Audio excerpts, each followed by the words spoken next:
selamat malam. Selamat malam teman-teman semuanya. Iya, senang bisa ketemu lagi. Gimana kabarnya? Iya, oke, semoga semua dalam keadaan sehat dan baik hari ini ya. Iya, ini di Solo hujan-hujan lagi. Padahal kemarin sudah apa namanya? Sudah kemarau kenceng gitu ya. Tiba-tiba hujan lagi. Nggak tahu di tempat kalian. Kalau hujan terus kemarau hujan lagi nih mulai banyak orang sakit nih. Oke, semoga kita semua sehat. Iya, teman-teman senang sekali karena hari ini kita akan Ayo PA lagi. Ada Mazmur Daud lagi yang akan kita bicarakan pada malam hari ini, yaitu Mazmur 51. Iya, Mazmur yang sangat bagus banget gitu ya untuk kita semuanya. Semoga hari ini semua dapat berkat. Amin. Amin. Iya. Oke, bagi teman-teman yang belum kenal saya Yulia. Dan saya Roma. Dan kita yang akan memandu sebagai host dalam PA Online Bareng seri Alkitab malam hari ini. Iya. Selain itu kita juga akan ditemani nanti 2 tamu spesial kita, Bu. Seperti biasa, dan ini juga pasti memberkati kita semua ya yang belajar dari Mazmur 51 hari ini. Iya.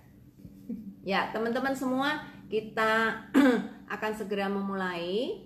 Kita akan tunggu guest kita hari ini, ada 2 orang, ada Julie dan ada Hesron. Nah, sambil kita menunggu, saya berharap teman-teman semua sudah membaca Mazmur 51. Yang belum, ayo cepat membaca. Masih ada waktu teman-teman untuk baca, silakan ambil Alkitabnya. Iya, kita juga mau terima kasih nih Bu untuk teman-teman yang senantiasa setia untuk membagikan brosur-brosurnya, sering repost, sering masukin di feed Instagramnya juga. Ya, terima kasih ya supaya semakin banyak teman-teman lain yang bisa PA online bareng-bareng kita. Iya, bagi teman-teman yang sudah merasakan berkatnya dari Ayo PA, silahkan bikin grup PA di gerejanya masing-masing. Yuk kita PA supaya lebih sering kita berinteraksi dengan firman Tuhan. Iya. Nah, sudah ada di sana Kak Juli. Ya. Selamat malam. Halo Juli. Ya, senang bisa gabung sama kita ya. Iya, senang juga Bu bisa jadi guest malam ini. Oh iya, kita juga senang banget. Iya. Juli dulu udah beberapa kali ikut Ayo PA ya? Udah lebih dari 3 kali kayaknya. Gitu ya? Oke. Ya, ini malam ini ajak teman-teman Juli juga nggak untuk ikut? Iya, ada ajak. Mudah-mudahan mereka bisa join. Iya. Good. Iya, good. Ini Hesron masih susah di invite nih. Sebentar lagi ya. Iya, Juli, di gereja Juli ada juga PA nggak? Ada, tapi karena ini akhir-akhir COVID kan, jadi kegiatan-kegiatan gereja pun agak sedikit. Belum full ya? Iya, belum full. Oke. Nah, nanti kalau sudah pandemi sudah berlalu, nah nanti ajak teman-teman yang di gereja untuk lakukan PA juga ya. Oke, siap Bu. Nah, PA onsite, wah lebih gayeng nih, lebih keren ya. Oke. Oke, mari kita berdoa ya teman-teman. Kita menyerahkan acara hari ini dalam doa dan tangan kasih Tuhan. Bapa di surga, kami sungguh bersyukur kepadamu. Sekali lagi kami boleh melihat Engkau baik dalam hidup kami dan tidak pernah berkesudahan kasih setiamu yang terus mengalir bagi kami. Bapa di surga, pada malam hari ini kami rindu akan belajar bareng-bareng lagi melalui PA online bareng seri Alkitab yang kami lihat dari Mazmur 51. Tuhan, tuntunlah setiap kami ya Bapa yang akan merenungkan firman-Mu, sehingga kami boleh mengerti langkah hidup kami, dan kami boleh mengerti jalan-jalan-Mu dan apa yang harus kami aplikasikan, sehingga kami semakin bertumbuh dalam pengenalan yang benar akan Engkau. Berkati juga kedua teman kami yang akan sharing, dan kami semua yang akan mendapatkan berkat pada malam hari ini, Tuhan yang sertai. Terima kasih Tuhan, dalam nama Tuhan Yesus kami menyerahkan untuk PA online bareng ini, kami ucap syukur dan berdoa. Amin. Amin. Halo Hesron, sudah bergabung. Sepertinya masih nge-free. Ya, kayaknya sinyal di tempat kamu rada nggak stabil nih ya. Muter-muter nih. Ya, semoga akan segera bagus sinyalnya. Iya. Gini Hesron, mungkin videomu kamu matiin dulu aja. Iya. sampai nanti stabil. Kalau udah stabil ntar videonya dinyalain ya. Oke, siap Ibu. Dimatiin dulu aja. Ya, kayaknya delay juga. Nah, oke, siap.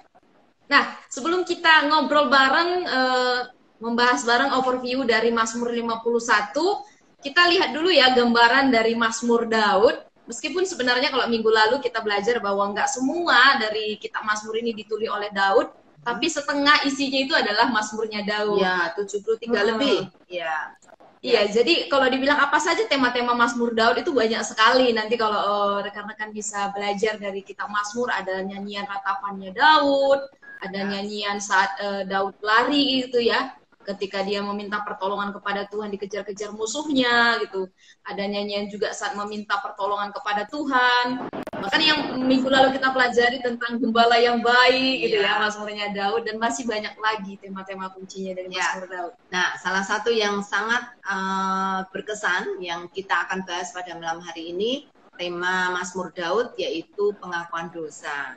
Ya, itu bagus banget ya. Dan ternyata bukan cuma satu loh. Iya. Ada beberapa ya Mazmur Daud tentang pengakuan dosa. Kalau nanti ditelusuri dalam kitab Mazmur, ada kurang lebih 7 ya Bu ya? Ya, antara 5 sampai 7. Jadi Mazmur Daud ini banyak yang mengaku dosa. Mungkin dosa dia banyak ya. Sama dosa kita juga banyak. Jadi kita bisa berdoa seperti Daud ya. Mazmur Daud sangat bagus banget. Iya. Misalnya contohnya bisa kita lihat nanti teman-teman nanti bisa pelajari di Mazmur 32 ya. Dikatakan berbahagialah orang yang diampuni pelanggarannya, dosanya ditutup. Ini juga dikutip dari kitab Roma Paulus. Ya, itu terkenal. Terus Tuhan jangan menghukum aku dalam murkamu. Ini di Mazmur 6 juga terdapat. Terus di Mazmur 38, jangan tinggalkan aku ya Tuhan, jangan jauh dari aku. Dan yang paling serunya lagi di Mazmur 51 ini kita lihat. Banyak banget ya, banyak banget.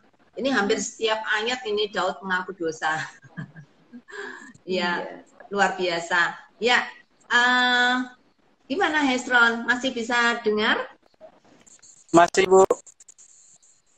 Masih ya, oke. Ya, Mungkin Julie dan Hesron bisa memperkenalkan diri ke teman-teman yang ada di rumah. Iya, selamat malam. Terima kasih untuk Bu Yulia dan Kak Roma untuk sudah memfasilitasi kegiatan malam ini. Perkenalkan, nama saya Julie Mawarni Zebua. Saya berasal dari Nias, tapi domisili saya di Sulawesi Utara. Saya bekerja sebagai seorang bidan. Ya. Oke. Wow. Sudah berapa bayi yang dilahirkan? Bantu lahirkan, Bu. Oh iya, bantu melahirkan. Itu sangat. Iya. Iya, Hesron, silakan memperkenalkan diri. Shalom semua. Shalom. Shalom. Saya buka kamera sebentar dulu. Sinyal kamu nggak bisa, Hesron. Masih muter-muter dari sini. Jangan nyalain video dulu. Oke, shalom. Perkenalkan, nama saya Hesron Situmorang. Saya kelahiran dari Medan, Sumatera Utara. Tempatnya di Papua Barat. Dan sekarang saya masih stay di sini untuk sementara dan nanti saya akan ke Kalimantan Tengah. Nah, terima kasih buat Kak Roma dengan Ibu Yulia yang juga mengundang untuk boleh ya sharing dalam PA online saat ini. Terima kasih. Sama-sama. Ya, sama-sama. Oke, Hesron nggak usah buka video, nggak apa-apa. Kita akan mulai ya. Ya, Roma, kita bisa overview dulu. Iya, tadi kita sudah melihat ya gambaran besar tentang Mazmur Daud itu secara keseluruhan. Nanti masih banyak yang bisa kita pelajari tentang nyanyiannya Daud. Nah, spesifik kita akan belajar dari Mazmur 51 malam hari ini. Dan sebelum kita belajar tentang ayat yang dipilih oleh Kak Hesron dan juga Kak Julie, saya rindu nih kita bisa melihat dulu ya apa overview dari Mazmur 51 ini. Nah, untuk itu saya mau bertanya nih kepada Kak Hesron dan Kak Julie. Ketika melihat Mazmur 51 dan tadi juga katakan sudah dipelajari, nah siapa saja nih tokoh-tokoh yang disebutkan di Mazmur 51 ini? Mungkin dari Kak Julie dulu. Ya, tokoh-tokoh yang muncul dalam pasal 51 yang saya dapatkan itu yang terutama adalah Daud ya. Kemudian Ya. ada Allah, ada Nabi Nathan. Disebutkan Nabi Ya. Nathan, ada Batsheba. Iya. Ya, ada lagi? Itu aja kayaknya. Nah, jadi ada 4 tokoh ya. Dan ini juga tokoh yang besar ini dalam sejarahnya Daud ya. Ada Batsheba, ada Nabi Nathan, ada Daud dan juga ada Tuhan pastinya di situ. Nah, kalau saya bertanya lagi, kan kalau tadi Kak Juli bilang ada Nabi Nathan di sini. Nah, ini ceritanya kapan nih Nabi Nathan datang kepada Daud nih dalam konteksnya pengakuan dosanya Daud ini ya? Mungkin Hesron bisa menjawab ya? Ya, Ibu. Ya, sepertinya makin apakah mungkin Hesron bisa live dulu terus nanti kita undang lagi? Oke, boleh. Pindah tempat. Mungkin pindah tempat Hesron, di tempat yang lebih terbuka kali. Oke, saya live dulu. Ya. Oke. Ya, cepetan balik ya. Oke. Sekarang Juli yang harus menjawab semuanya. Aduh.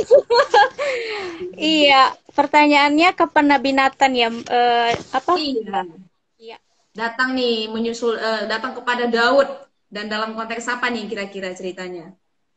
Iya, kalau kita lihat dari ayat 2 sih disampaikan di sana Nabi Nathan itu datang kepadanya setelah Daud menghampiri Batsheba. Nah, kisah-kisah lengkapnya itu kita bisa baca di 2 Samuel pasal 11 dan 12 gitu.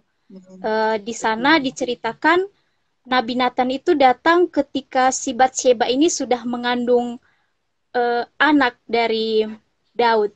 Gitu. Iya. Itu aja.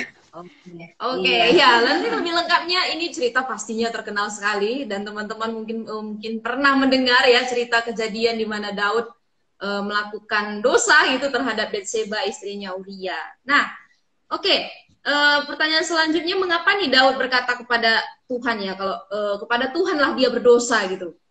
Padahal kan sebenarnya dia berdosa kepada kepada Batsheba juga, kepada suaminya. Kenapa dia bilang aku berdosa kepada Tuhan?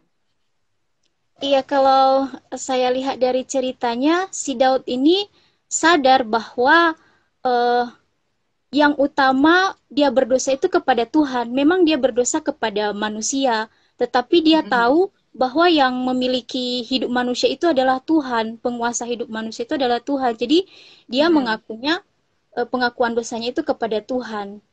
Ya. Gitu.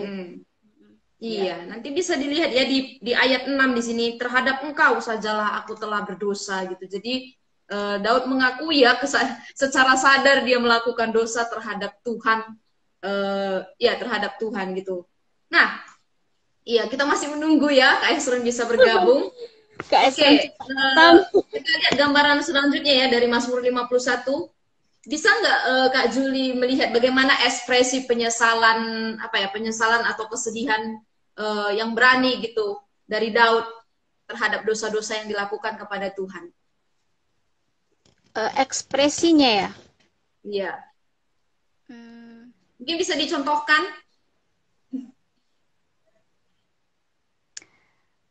Ekspresinya sih kalau sekilas saya baca dia itu sangat menyesal sekali telah melakukan dosa itu. Betul. Mungkin mukanya udah ditutupin gini ya ketika mengaku sama Tuhan. Iya, betul sekali. Sudah tahu mukanya mau ditaruh di mana. Malu sekali. Apalagi dia ini seorang raja. Seorang raja dan berbuat dosa seperti itu pasti rasa malu sekali, begitu Kak. Iya. Bahkan ada yang bilang saking dia merasa malunya atau nggak layak di hadapan Tuhan, nggak berani memandang ke atas, hanya sujud aja karena saking merasa nggak layak sekali gitu terhadap apa yang sudah dia lakukan. Nah, jadi bisa nih disimpulkan apa kesan umum ketika membaca, atau kita tadi sudah lihat ya gambaran besar dari Mazmur 51. Apa nih kesan umum dari Mazmur pasal 51 ini? Kesan umumnya itu yang pertama dia merasa bersalah ya, seperti yang kita sebutkan tadi. Kemudian dia sangat tertekan. Terus merasa malu. Kemudian kalau kita baca ayat-ayat selanjutnya itu dia ada kerinduan untuk bertobat dari rasa bersalahnya itu. Begitu. Kemudian dia punya pengharapan juga. Pengharapan di dalam Tuhan itu dia diampuni begitu. Ada pengharapan Tuhan memberi dia pengampunan gitu. Kemudian ada komitmen untuk untuk menceritakan kebaikan Tuhan yang sudah dia dapatkan. Ya, oke. Nanti kita akan lihat lebih lanjut dari ayat-ayat yang dipilih oleh Kak Julie dan juga Kak Esron. Ini Kak Esron sekarang sudah bisa join audionya? Iya, Bu. Halo. Puji Tuhan. Iya. Sementara ini audionya sudah baik. Ya, mungkin Hesron bisa menjawab Hujan juga di sini, Bu. Ya, pesan umum dari Mazmur 51. Kalau pesan umum secara khusus, ya saya lihat di sini ada ungkapan perasaan dari Daud, perasaan yang begitu jujur dan bersih. Bagaimana dia mengakui dosanya di hadapan Tuhan, dan saya lihat juga pada ayat terakhir ada kerinduannya untuk bertobat. Sekian, Ibu. Iya, oke. Oh, suaramu bagus. Iya. Oke, kita akan lebih dalam lagi ya menelusuri ayat-ayat yang dipilih oleh Kak Esron dan juga Kak Julie. Nih, Kak Esron akan memilih ayat berapa nih, Kak? Ayat 14 dan 15, Ibu. Oke, kalau Kak Julie? Ayat 3. Ayat 3, wow, ini bagus sekali ya. Oke, karena Kak Julie memilih ayat 3, jadi kita lihat dulu ya ayat yang dipilih oleh Kak Julie dari ayat 3. Silakan teman-teman yang sudah bergabung hari ini, yang sudah senantiasa setia, bahkan yang pertama kali mungkin join, nanti silakan memberikan pelajarannya atau hal-hal yang didapatkan dari Mazmur 51 ayat 3 dan juga ayat 14-15 yang dipilih oleh Kak Julie dan juga Kak Esron. Kita akan belajar bersama-sama. Mari kita lihat di Mazmur 51 ayat yang ketiga, berbunyi demikian, kasihanilah aku ya Allah menurut kasih setiamu, hapuskanlah pelanggaranku menurut rahmatmu yang besar. Nah, mengapa nih Kak Julie bisa tertarik memilih ayat yang ketiga ini?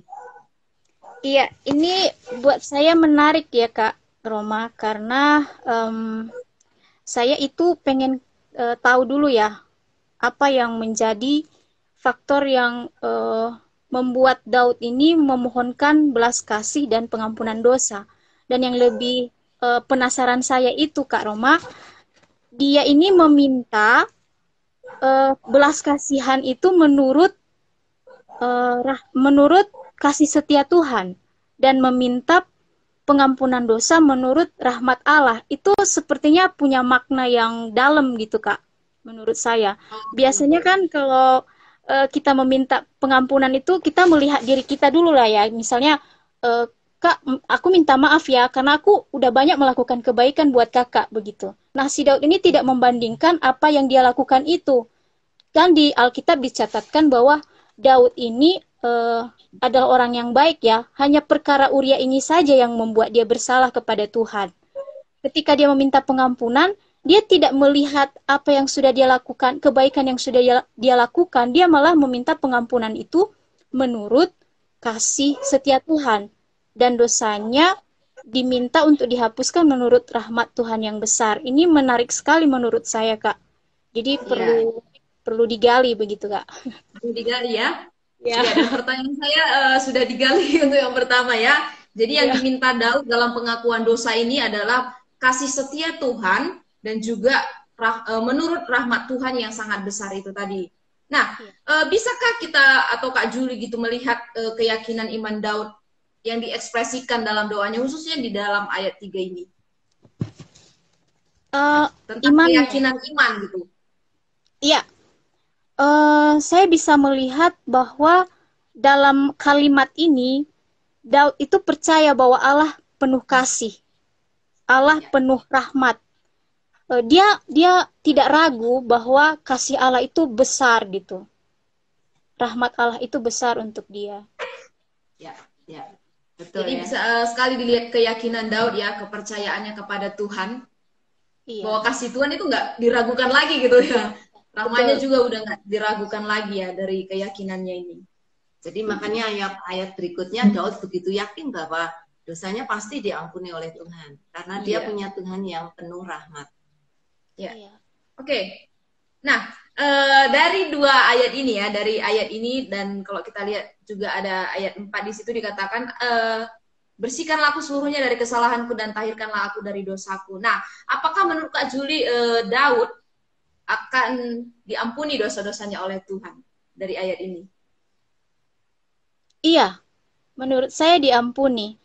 Eh, Perkataan Daud di ayat 4 ini sebagai ungkapan perasaan dia yang bersalah, Kak. Dia jujur gitu sama Tuhan bahwa dia sudah melakukan dosa. Tapi di dalam rasa jujur itu, dia percaya Tuhan pasti mengampuni dia, Kak.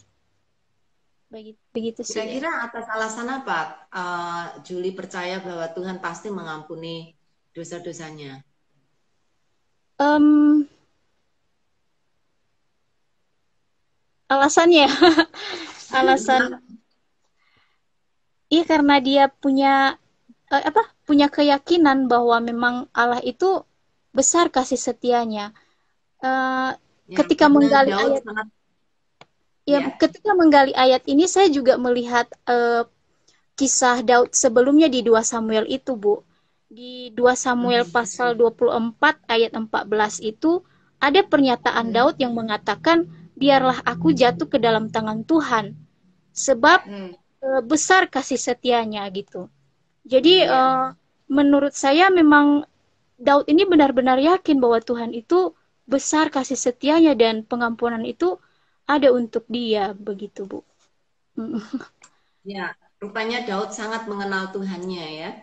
Iya, dia Ya, sangat kenapa dia yakin? Karena Daud mengenal Tuhan. Ya. Oke, ya. Nah, kalau saya tanya nih, bagaimana nih dengan kehidupan Kak Juli sendiri gitu? Apakah pernah mendapatkan belas kasih Tuhan ketika melakukan pelanggaran mungkin yang mungkin mendukakan hati Tuhan atau menyedihkan hati Tuhan gitu? Atau nggak pernah, sebenarnya aman-aman aja gitu? Doa, eh kadang, Kadang. gimana ya? Kalau dibilang aman sih nggak juga sih, Kak. Pasti kita itu sering jatuh dalam dosa lah, gitu. Sering sadar juga gitu, kalau udah lakukan dosa. Dan doa Daud ini juga favorit saya juga sih, untuk saya pakai untuk mengungkapkan eh, rasa percaya saya kepada Tuhan gitu, Kak. Rasa penyesalan begitu, Kak, sama Tuhan. Iya. Berarti pernah yang ngalamin hal, ya mungkin kejadiannya beda gitu, tapi pernah melakukan pelanggaran dan Kak Juli benar-benar merasa bahwa belas kasih Tuhan itu juga berlaku gitu buat Kak Juli. Iya, iya Kak Roma. Oke, nah jadi pelajaran apa nih yang bisa didapatkan dari ayat yang ketiga ini? Pelajarannya ya belajar dari Daud tadi ya. Daud itu percaya kasih karunia Tuhan itu dan tidak pernah meragukan kasih karunia-Nya Tuhan. Kemudian di dalam pengakuan dia tentang dosanya ini, dia memiliki kerendahan hati. Dia jujur bahwa dia sudah berdosa. Kemudian yang ketiga, dari ayat ini saya diingatkan kembali kepada kasih setia Tuhan dan rahmat-Nya yang besar, yang yaitu pengorbanan Kristus di kayu salib. Ya. Itu sih yang saya dapatkan. Yang ketiga itu. Iya, jadi referensinya juga ke sana ya, balik lagi kepada kesetiaan Tuhan yang juga telah menyelamatkan gitu. Nah, aplikasi praktis nih yang bisa dilakukan setelah merenungkan mungkin berhari-hari dari ayat yang dipilih ini, apa yang akan saya lakukan gitu dari ayat ini? Ya, yang pertama sih saya mengucapkan syukur lah untuk kasih setia Tuhan itu, terlebih dalam pengampunan dosa yang Dia berikan kepada saya melalui Kristus. oleh pengorbanan itu saya sudah diselamatkan. Itu yang pertama, Kak. Saya mengucapkan syukur untuk kasih Tuhan. Kemudian seperti yang tadi Kakak gali tahu, Kakak tanya apakah saya pernah merasa bersalah juga. Itu akan saya praktekkan juga seperti Daud yang jujur, yang merendahkan hati untuk mengakui dosa-dosa itu gitu. Jadi saya ingin terus mempraktekkan doa ini, Kak. Itu yang kedua. Yang ketiga, banyak sekali prakteknya. iya. Senin dan Selasa dan Rabu gitu ya.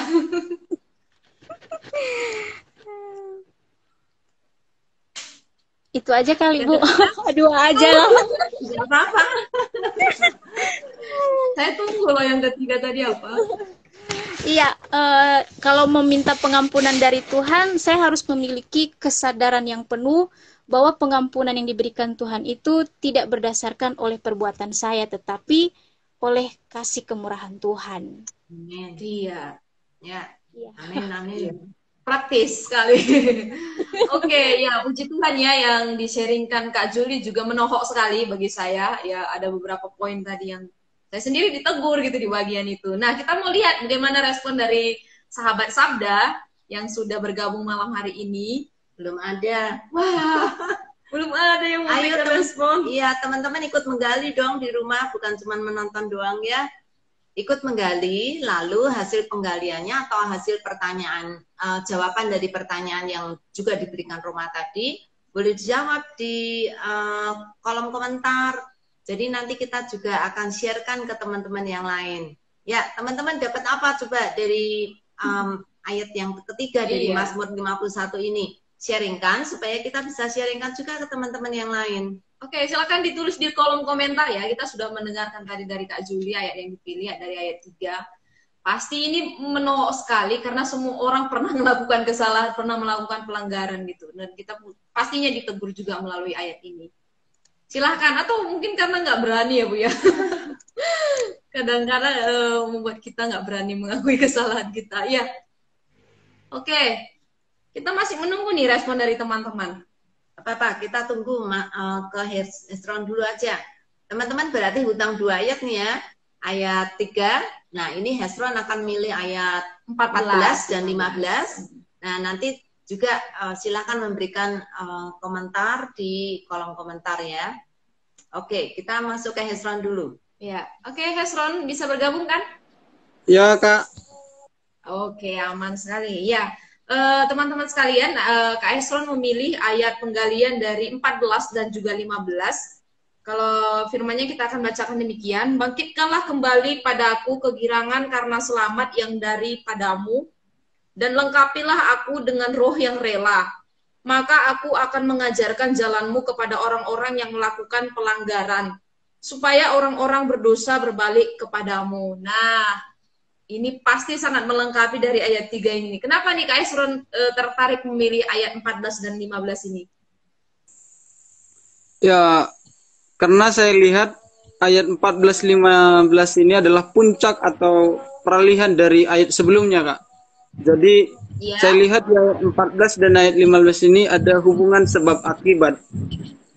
Kalau kita lihat mulai ayat 1 sampai ayat yang ke-14 itu termasuk in. Jadi itu lebih ke dalam aja, hanya meminta. Jadi saya mencatat ada 15 kata tentang penggunaan kata lah gitu. Kasihinlah, hapuskanlah, bersihkanlah, dan sebagainya. Ada 15 kata. Nah, ya, itu lebih kepada in gitu dalam diri manusia. Nah, tetapi saya lihat di ayat 15 ini, paling intinya bagi saya itu X itu, udah lebih keluar. Nah, jadi saya sangat tertarik. Oh, di ayat 15 ini dia tidak mau lagi harus kepada dirinya sendiri, tetapi dia langsung bagaimana supaya dia mengajarkan. Nah, itu ada hubungan sebab akibatnya itu, Kak. Kita lihat bersama dia. Oke. Ya, jadi peralihan tadi ya dari ayat 1 sampai 13 dan ke ayat seterusnya. Nah, oke. kita lihat ya dari ayat 14 di sini dikatakan bahwa bangkitkanlah kepada aku kegirangan karena selamat yang daripadamu nih. Mengapa nih Daud meminta agar Tuhan membangkitkan kegirangan kepada dia dan keselamatan dari keselamatan yang Tuhan kasih kepada dia? Karena saya lihat di sini kata membangkitkan ini adalah dia merindukan ketika Tuhan menyelamatkan dia. Kata keselamatan ini bukan hanya keselamatan secara jasmani, tetapi lebih kepada keselamatan rohani. Itu sebabnya di ayat 16 dijelaskan tentang dari hutang darah dan sebagainya. Jadi kata bangkitkan ini Daud mengatakan bagaimana supaya dia merasakan damai sejahtera gitu. Dia merasakan ada sukacita, ada kebahagiaan ketika Tuhan sudah mengampuni dosanya. Itu yang pertama yang dia jelaskan di situ. Terus dia juga ingin merindukan supaya ada roh yang rela katanya. Tetapi ini lebih kepada lanjutan di ayat 15 nanti.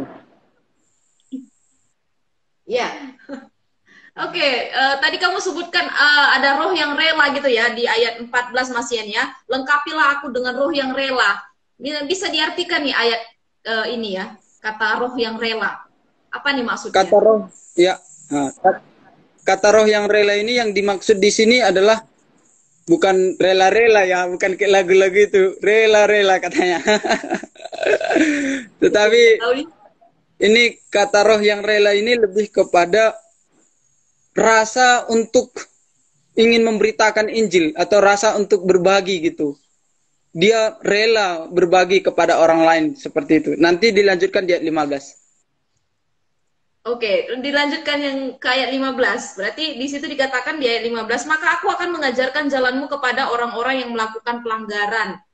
Nah, ini apa nih yang membuat Daud untuk mengajarkan jalan Tuhan ke orang-orang yang melakukan pelanggaran? Bisa tahu kita tujuannya dari ayat 15 ini?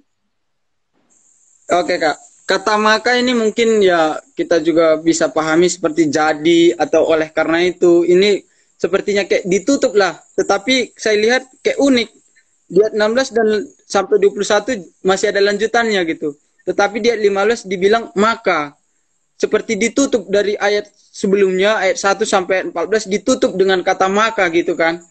Nah, jadi di sini dijelaskan maka aku akan mengajarkan jalanmu kepada orang-orang yang melakukan pelanggaran. Jadi ketika dia meminta supaya Tuhan membangkitkan kegirangan atau ada damai sejahtera, ada sukacita di dalam hati Daud, dan dia juga ingin supaya ia bisa mempunyai hati atau roh yang rela untuk mengajarkan jalan Tuhan itu. Jalan ini saya artikan itu lebih kepada jalan kebenaran. Dia ingin mengajarkan jalan kebenaran itu kepada orang-orang yang dilanjutkan orang-orang yang melakukan pelanggaran seperti itu, Kak. Iya. Tujuannya apa nih? Tujuannya tentu saja untuk mengajarkan kepada orang yang melakukan pelanggaran itu, yang melakukan dosa itu, yang sering melakukan kesalahan itu, yang sering melakukan perbuatan-perbuatan jahat, kelaliman dan semuanya. Daud ingin dia mau mengajarkan kepada mereka jalan yang benar itu seperti apa, jalan yang seharusnya yang Tuhan inginkan itu seperti apa. Itu yang Daud inginkan. Ya, 15 nih ada kata supaya juga di situ. Nah, tujuan utamanya ini sebenarnya. Tujuan utamanya itu supaya orang-orang berbalik dari kesalahannya menuju kepada kebenaran. Tujuannya itu orang-orang berdosa berbalik kepada Tuhan, seperti itu. Nah, itu tujuannya ya. Jadi Daud mau mengajarkan jalan Tuhan itu supaya orang-orang yang berdosa itu pun bisa berbalik kepadanya. Dan ini sama gitu kasus yang pernah dia alami. Dia berlaku jahat di hadapan Tuhan dan dia juga mau mengajarkan itu supaya aku yang tadinya jahat udah kembali, aku juga mau orang lain kembali gitu. Nah, apakah Hezron juga pernah nih memiliki perasaan yang sama nih seperti Daud ketika mungkin melakukan pelanggaran yang menyedihkan hati Tuhan dan sudah kembali dan punya beban yang sama gitu? Saya pernah mengalami sendiri tentang kejadian yang Daud alami saat itu, dan saya juga pernah mengalaminya ketika ada suatu pergumulan lah, tidak mungkin saya ceritakan di sini. Saya juga melakukan seperti yang dijelaskan firman Tuhan ini. Saya juga memohon ampun kepada Tuhan, saya juga memohon belas kasihan Tuhan, saya juga terus merenungkan firman Tuhan, bagaimana supaya saya ingin dibaharui, dihapuskan dosa saya. Dan ketika saya sudah merasakan damai sejahtera itu, ketika saya sudah merasakan Tuhan sudah mengampuni saya rindu untuk memberitakan kepada orang supaya mereka jangan seperti saya, seperti itu. Iya, jadi pernah juga ya punya perasaan dan udah mempraktekkannya. Iya, dan saya juga pernah mempraktekkannya dan sampai saat ini masih bergumul juga untuk memberitakannya. Oke, ya, oke. Oke, jelas sekali ya tentang janji Daud ini ya terhadap pengajaran kepada orang-orang yang melakukan pelanggaran nih. Pelajaran apa nih yang didapatkan Kak Hesron dari dua ayat yang dipilih ini? Pelajaran yang saya dapatkan ya tentunya bukan mau enaknya saja, tetapi harus ada tanggung jawab. Jadi di ayat 1 sampai ayat 14 itu lebih kepada enaknya saja, diampuni dan sebagainya. Tetap di ayat 15 itu diberikan suatu tanggung jawab kepada saya secara pribadi untuk mengajarkan kepada orang supaya orang bisa berbalik dari kesalahan kepada kebenaran. Sekian. Oh ya, sekian ya. Aplikasinya juga? Aplikasinya ada menarik, Kak. Mungkin kita bisa renungkan juga 5M aplikasinya. M apa saja nih? Ini kayaknya sinyalnya sudah bagus kalau kamu mau buka video. Boleh? Enggak usah Ibu, nanti agak loading lagi. Oke. Ya, selesaikan dulu M-nya. Oke. M yang pertama itu menyadari, M yang kedua mengakui, M yang ketiga memohon, M yang keempat meninggalkan, dan M yang kelima itu memberitakan. Jadi jadi caranya itu ketika saya renungkan, yang harus kita praktekkan yaitu kita sadari dulu kita punya dosa, kita punya kesalahan. Setelah itu kita harus mengakuinya di hadapan Tuhan. Ketika kita sudah mengakui di hadapan Tuhan segala kesalahan kita, maka kita harus juga memohon ampun kepada Tuhan supaya Tuhan mengampuni kita. Tentunya Tuhan mengampuni kita. Oleh sebab itu kita jangan enaknya saja, kita harus juga meninggalkan dosa itu atau lebih kepada bertobat. Setelah itu kita harus memberitakan Injil juga, memberitakan kebenaran itu kepada orang. Sekian Ibu, terima kasih. Oke, thank you banyak. Ya, terima kasih Kak Hesron ya. Jadi, ini sudah sangat melengkapi sebenarnya dari 51 yang kita pelajari hari ini. Saya baper dengan dua sharing dari teman-teman kali ini ya tentang pengakuan dosa dari Daud. Ini juga pasti kita pernah ngalamin. Nah, sudah ada beberapa respon yang akan kita lihat bersama-sama, Bu. Oke. Ini ada respons dari Ray sekaligus juga menjadi pertanyaan nih ya. Menarik ya. Tapi bolehkah bertanya, kira-kira pengampunan Allah ini ada batasnya enggak nih? Ini mungkin nanti Kak Juli boleh jawab ya. Apalagi kan tadi Kak Juli bilang kita sering jatuh dalam dosa. Berapa kali nih dosa-dosa kita akan diampuni oleh Tuhan terus? Iya, saya coba jawab ya. Kita yang udah percaya, kita kan sekarang ini percaya sama Tuhan Yesus ya. Jadi Tuhan Yesus itu mengampuni kita tidak ada batasannya gitu. Dia mengampuni kita. Yang penting kita percaya kepada pengampunan itu. Nah, di sini disinggung katanya kita sering jatuh dalam dosa. Iya, kita memang sering jatuh dalam dosa karena memang kita masih hidup dalam dunia ini dan kita masih mengenakan tubuh kedagingan. Tapi kan kita punya Roh Kudus yang menjadi pemeterai kita, yang akan menolong kita untuk tidak melakukan dosa itu. Ada satu kata yang saya dapatkan dari yang saya baca ya dari sebuah artikel, dan ini sangat memberkati saya sih, supaya kita itu tidak tertekan terus jatuh-jatuh dalam dosa dan itu menjadi habitat kita. Kita harus menghidupi Roh Kudus itu. Artinya kita yang udah lahir baru menghidupi kehidupan baru itu. Bagaimana caranya?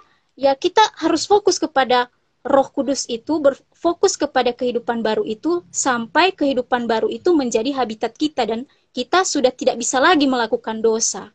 Begitu. Ya, Jadi kita harus hidup di dalam roh ya. iya, kita Tidak hidup hidup di dalam daging, tapi hidup di dalam roh. di dalam roh. Nah, kalau ditanya Iya, pengampunan Tuhan itu ada batasnya, tidak ada batasnya. Bagi orang yang percaya kepada Tuhan Yesus, tidak ada batasannya. Karena Roh Kudus yang ada di dalam hati kita itu akan selalu mengingatkan kita. Seperti Allah yang mengingatkan Daud, dia itu diingatkan. Kenapa? Karena Tuhan itu mau terus si Daud ini kembali kepada dia gitu. Nah, orang yang sudah percaya Kristus, jangan dong hidup terus di dalam dosa, begitu dong. iya. Gitu. Paulus berkata jangan berkubang di dalam dosa. Iya.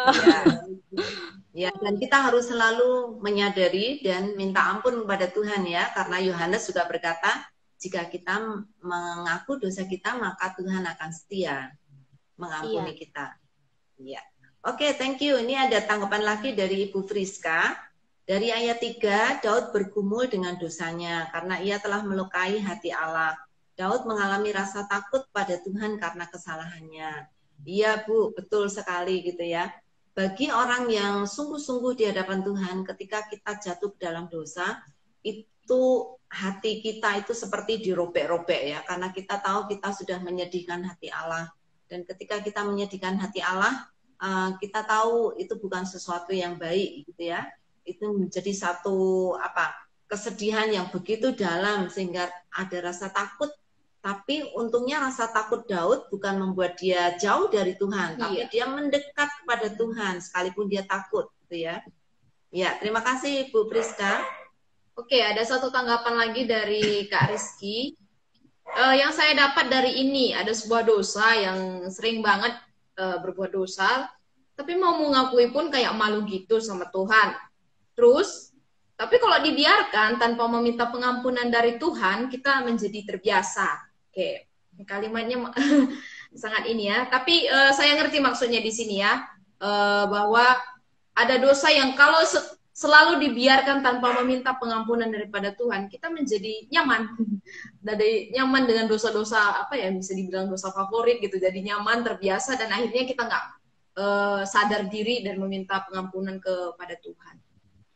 Ada lanjutannya. Nah, karena hal biasa tersebut, relasi saya dengan Tuhan akan menjadi rusak dan tidak ada damai sejahtera. Namun dari ayat 4 dan 5 ini, saat saya berbuat dosa sekecil apapun, kita harus meminta ampun pada Tuhan. Ya, ayat 4 dan juga ayat 5 ya. Oke. Ya, sangat menjadikan satu pengharapan yang baru setiap kali kita mengaku dosa kita dan menyadari dosa kita dan bertobat, artinya tidak mau lagi melakukan itu, maka kita punya keyakinan Tuhan akan membersihkan seluruh dosa-dosa kita ya. Nah, dari satu tanggapan Ibu dari Kak Tere, saya tertarik dengan ayat yang disaringkan oleh Kak Juli. Melalui ayat ini, saya bisa merasakan betapa Daud sangat ingin saat itu dengan sangat hancur hati meminta belas kasihan Tuhan supaya dosa-dosanya dihapuskan. Betul, karena dosa-dosa itu yang menghalangi hubungan dia dengan Tuhan. Daud punya hubungan yang sangat erat dengan Tuhan ya, sehingga ketika hubungan itu terputus, itu Daud sengsaranya minta ampun, dan itu yang dia tidak mungkin tahan gitu ya, untuk putus hubungan dengan Tuhan atau dia tidak bisa dekat dengan Tuhan, maka Daud cepat-cepat akan minta pengampunan dari Tuhan karena dia tidak tahan untuk jauh dari Tuhan. Oke, ya. Ini tanggapan dari Kak Alex, terima kasih untuk 5M-nya Kak, keren. Ya, Kak Alex tadi hafal nggak 5M-nya itu apa aja? Bisa dikasih di kolom komentar ya kalau masih ingat. 5M-nya tadi ya. Tanggapan juga dari, masih dari Kak Alex, Bu. Ini dia bertanya, dia bertanya ini ya. Apakah ada hal yang wajar kalau anak-anak Tuhan melakukan dosa karena kita masih hidup dalam daging? Atau bagaimana Kak? Mohon penjelasannya. Nah, mungkin bisa disederhanakan pertanyaan, wajar nggak sih melakukan dosa karena kita masih hidup dalam daging gitu? Dan kadang-kadang ini terjebak nih sebagai hal yang buat kita malah jadi alasan untuk biasa makin karena berdosa. Iya, karena kan kita masih manusia, karena kita masih di dunia, jadi berbuat dosa itu wajar. Gimana nih pendapat teman-teman dari Kak Juli dan Kak Esron? Wajar nggak? Boleh nggak kita merasa seperti itu? Enggak wajar, Ibu. Enggak ya. Setuju. Kenapa nih alasannya? Oke, dari saya, Ibu. Ya. Kalau di Roma dicatat itu ya sekali-kali tidak katanya kalau terus-terus berbuat dosa. Tetapi bukan wajar sih dibilang kita ini kita sudah diselamatkan tetapi kita masih hidup di dalam kedagingan. Tentunya ada kelemahan dan terbatas, tetapi itu tidak menjadi benteng untuk kita hidup dalam dosa. Harusnya itu menjadi kelemahan kita yang kita naikkan kepada Tuhan. Bagaimana supaya kita tetap hidup di dalam Tuhan? Harusnya kita terus berdoa. Bagaimana supaya dosa ini harus berhenti? Dosa ini harus selesai. Harusnya seperti itu. Ya, tuh. Kak Juli? Iya, sama sih. Itu bukan sesuatu hal kita mengatakan wajar, bukan sebagai alasan buat kita untuk terus berbuat dosa. Gitu. Kita mengakui bahwa kita jatuh ke dalam dosa, tapi hal kewajaran itu bukan alasan untuk terus berada di dalam dosa itu, terus hidup di situ gitu. Tapi justru karena kita menyadari itu, kita harus bisa dong tidak melakukan itu, gitu, tidak melakukan dosa itu, begitu. Itu sih, Bu. Ya, karena Tuhan sudah memberi kekuatan. Kayak tadi Juli bilang kan kita harus hidup di dalam roh. Kalau kita hidup di dalam roh, maka roh akan memberi kekuatan untuk melawan dosa-dosa itu. Tidak boleh nyaman dengan dosa-dosa itu ya. Iya. Ya, jadi belajar ya mengandalkan hidup di dalam roh ya. Kadang-kala memang manusia daging lebih kuat, Bu, roh lemah gitu. Pakai ayat itu juga ada. Tapi kalau yang saya rasakan sih Kak Roma, roh kita itu kuat kalau kita menjalin terus hubungan kita dengan Tuhan. Kita terus baca firman Tuhan, kita berdoa, kita merenungkan firman Tuhan dan melakukannya, itu menjadi kekuatan. Bagi saya sendiri itu menjadi kekuatan tersendiri buat saya ya.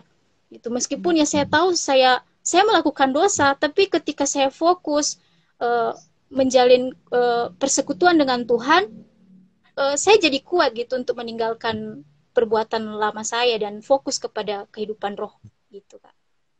Iya.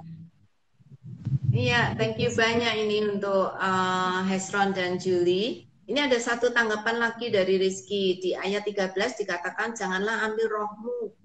Pada saat itu apa roh yang dari Tuhan diambil dari Daud ya? Dan bila terjadi di masa sekarang oleh kita, apakah roh dari Tuhan akan diambil? Mohon diberi dasar ayatnya. Ya, ini ketakutan Daud ya. Ketakutan yang paling besar ketika dia melakukan dosa adalah Tuhan akan membuang dia. Ya, membuang dia, mengambil rohnya, artinya dipisahkan dari Tuhan. Seperti tadi saya katakan ya, satu ketakutan yang luar biasa dari Daud adalah ketika dia putus dari Tuhan, ketika dia dibuang dari Tuhan, maka doa yang paling paling membuat dia sangat ingin meminta dengan belas kasihan Tuhan itu karena dia ingin supaya Tuhan jangan membuang dia. Jadi bukan berarti rohnya akan diambil, tidak, tapi itu ketakutan dia ketakutan rohnya akan diambil. Tapi kalau membaca dari keseluruhan kan kita tahu Daud punya keyakinan iman yang kuat sekali bahwa Tuhan akan memberikan kasih karunia, memberikan rahmat-Nya, sehingga Tuhan tidak akan membuang dia. Tapi betul, orang pilihan yang jatuh ke dalam dosa itu memiliki memiliki kehancuran hati yang luar biasa karena dia sudah menyedihkan hati Tuhan, sudah menyakiti hati Tuhan. Sehingga ketakutan yang paling besar bagi orang percaya adalah ketika Tuhan meninggalkan kita, ya, seperti doa Daud. Ya. Oke, jadi kiranya ini menjawab pertanyaan dari Kak Rizky juga ya. Ini ada satu pertanyaan dari Kak Lani. Tolong tanya, ini melihat konteks nih, bagaimana bisa menjadi seperti Nabi Nathan yang menegur Daud langsung sadar diri? Karena kebanyakan orang yang ditegur malah nggak suka. Apakah mungkin Roh Kudus sendiri yang bergerak menegur atau membiarkan orang tersebut? Ya itu kan ketika Nathan ngasih ilustrasi gitu ya. Siapa itu yang udah berbuat salah gitu? Itu kamu sendiri Daud. Nah di situ Daud langsung sadar, wah aku ternyata itu. Saya malah kadang memikirkan ya, kalau Nabi Nathan tidak datang pada Daud, kira-kira Daud gimana ya? Tahu nggak dia kalau dia sudah bersalah? sepertinya tahu ya Bu ya, dia bersalah. Cuma ya itu maksudnya. Tapi ketika dikasih cerita aja dia nggak tahu loh. Iya, itu aku ya. Diingatkan baru sadar. Itulah nih kita butuh persekutuan di antara orang-orang percaya, sehingga ketika kita berbuat dosa ada orang lain yang menegur kita. Nah, kalau kita kebetulan tahu orang lain berbuat dosa, kita menegur, ya kita harus siap-siap akan ditolak oleh orang itu ya. Karena kadang-kadang dia tidak mau untuk ditegur. Tapi kalau Tuhan yang memberitahukan kepada kita untuk menegur, ya kita harus setia kepada Tuhan sekalipun orangnya tidak suka. Iya, risiko harus ditanggung Ibu. Iya, karena apa yang Tuhan berikan kadang-kadang memang pil pahit, bukan selalu permen gitu ya. Tapi kadang-kadang Tuhan memberikan pil pahit supaya sakit kita menjadi sembuh. Jadi kita harus berani Ibu. Iya. Oke, ya. Nah, ada tanggapan, ini Kak Alex menjawab pertanyaan saya tadi nih, mengakui, memohon, meninggalkan, menyaksikan. Nah, kelebihan 1 ya dari ya 2, 3, 4, 5M dari aplikasi Kak Esron tadi. Nah, apakah teman-teman juga saya lihat di sini ada yang request join? Apakah iya. Oke teman-teman, waktu sudah berjalan cukup dekat dengan penutupan nih. Apakah dari Julie dan dari Esron ada yang mau ditambahkan untuk pelajaran yang kita dapat malam hari ini? Julie dulu, ada yang mau ditambahkan? Mau ditambahkan. Kalau nggak ada nggak apa-apa. Hal apa yang paling berkesan malam hari ini untuk Julie? Iya, berkesannya itu seringnya seru banget Bu, dan saya bisa berbagilah apa yang saya dapatkan, dan yang paling utama sih yang menjadi rema buat saya itu mengingat kembali kasih karunia Tuhan,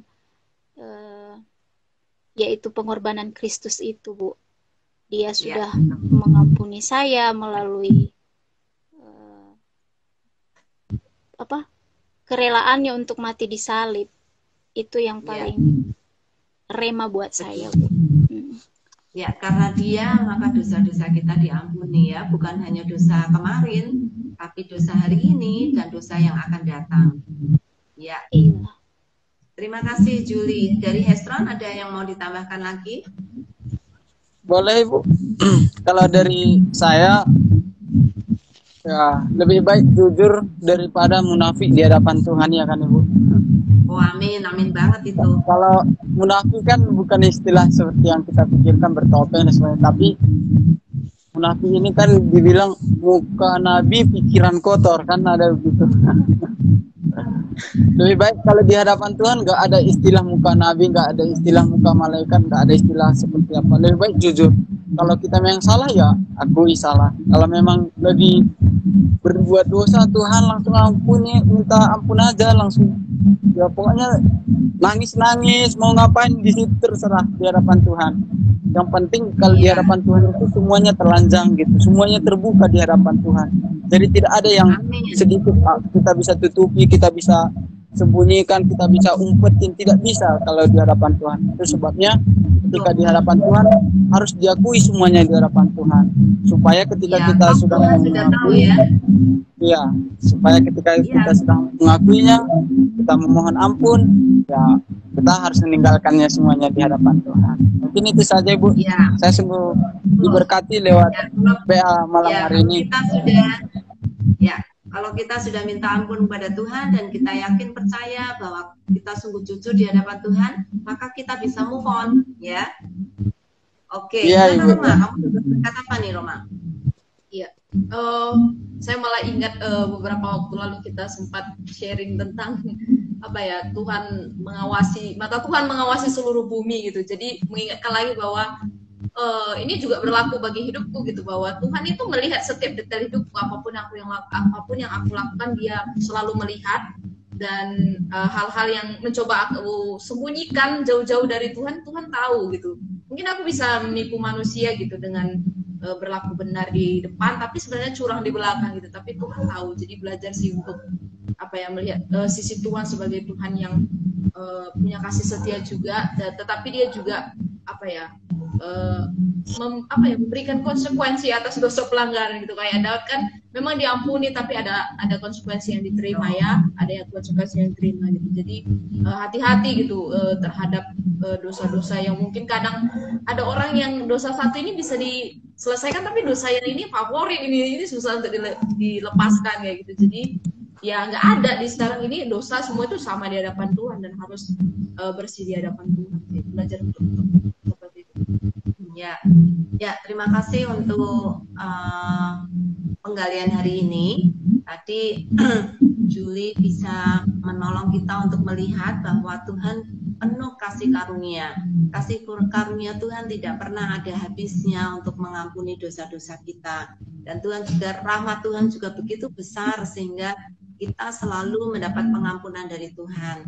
Dan itu melalui karya penyaliban Yesus Kristuslah kita bisa mendapatkan hak istimewa untuk diampuni oleh Tuhan. Dan kiranya apa yang sudah kita pelajari dari Julie tadi tidak kita sia-siakan ya. Pengampunan dari Tuhan mahal sekali harganya, karena itu dibayar dengan Kristus yang sudah mati di atas kayu salib. Karena itu tidak boleh kita sia-siakan ya. Ketika kita sungguh-sungguh minta ampun dari Tuhan, kita percaya dengan iman, seperti Daud juga penuh dengan iman, penuh dengan keyakinan bahwa dia pasti akan diampuni oleh Tuhan. Walaupun dia harus menanggung dosanya juga, seperti tadi Roma bilang ya, Daud dihukum oleh Tuhan dengan dosanya ini. Walaupun diampuni, tetapi Tuhan juga masih menghukum dia. Jadi terima kasih Julie untuk penggaliannya hari ini, juga dari Hezron. Kita sangat senang karena ayat 14-15 tadi kata Hezron itu menjadi titik balik ya bagi Daud untuk tidak hanya mengasihani diri sendiri, tidak hanya memikirkan diri sendiri saja, tetapi akhirnya dia bisa move on, yaitu dia mulai meminta dari Tuhan supaya Tuhan mengembalikan sukacitanya. Karena memang orang yang jatuh dalam dosa itu pasti akan kehilangan sukacita, damai sejahtera juga pasti akan hilang. Tetapi Daud berkata, bangkitkan kembali gitu ya rasa sukacitaku, kegembiraanku akan keselamatan yang Tuhan berikan. Atau dengan kata lain, Daud ingin supaya Tuhan mengembalikan rasa percaya dia bahwa keselamatan itu masih ada di dalam dia, tidak akan hilang apa yang Tuhan sudah berikan. Nah, karena itu Daud juga ingin mengajarkan kepada orang lain apa yang sudah dia dapatkan. Dia ingin ajarkan supaya orang lain pun boleh meniru apa yang dia lakukan. Supaya apa? Supaya mereka berbalik dari dosa-dosanya. Ya, itu tadi yang kita pelajari dari Hezron, dan ada satu bonus yang diberikan oleh Hezron, yaitu 5M. Yang artinya menyadari, mengakui, memohon, meninggalkan, dan memberitakan. Iya, thank you banyak Hezron untuk 5M-nya. Semoga ini menjadi berkat juga bagi kita semuanya.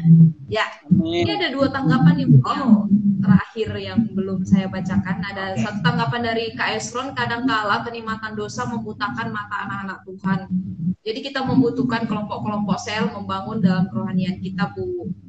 Ya, dan satu tanggapan terakhir dari Bu Victoria, Tuhan mau, ya itu tadi dari Alex ya, Tuhan Maha tahu, ini dari Bu Victoria, Tuhan Maha tahu bagi saya setiap malam sebelum tidur, dalam doa selalu mohon pengampunan akan pelanggaran-pelanggaran yang dilakukan secara sadar maupun tidak. Amin, kata Pak Martin. Iya, nggak tahu nih Pak Martin sudah gabung dari tadi atau baru saja, tapi thank you Pak sudah bergabung dengan kami. Terima kasih juga untuk semua teman-teman yang lain yang sudah bergabung dan sudah memberikan respon dan sudah memberikan tanggapan juga. Bersyukur kita bisa mendapatkan berkat pada malam hari ini, dan terutama terima kasih untuk Julie dan Hezron yang sudah bersama-sama kita dan membagikan berkat-berkatnya. Thank you banyak ya. Ya, thank you banyak. Berkatnya sangat memberkati dan kita akan ingat terus 5M nih. Ya. Siap Ibu. Oke, terima kasih untuk teman-teman, dan kita akan tutup dalam doa. Iya. Saya bisa minta Kak Julie bisa menutup dalam doa? Boleh, boleh. Mari kita bersatu di dalam doa.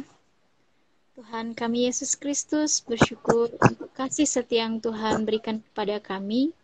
saat ini kami telah menyelesaikan PA live, IG live kami Tuhan. Kami bersyukur atas apa yang kami dapatkan malam hari ini. Terima kasih Tuhan, ingatkan kami terus untuk mengingat pelajaran malam hari ini supaya kami dapat mempraktikkannya dalam kehidupan kami sehari-hari.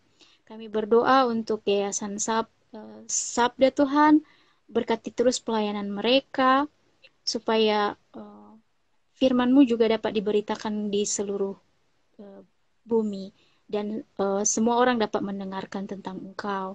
Terima kasih untuk Saudara Hezron yang Tuhan juga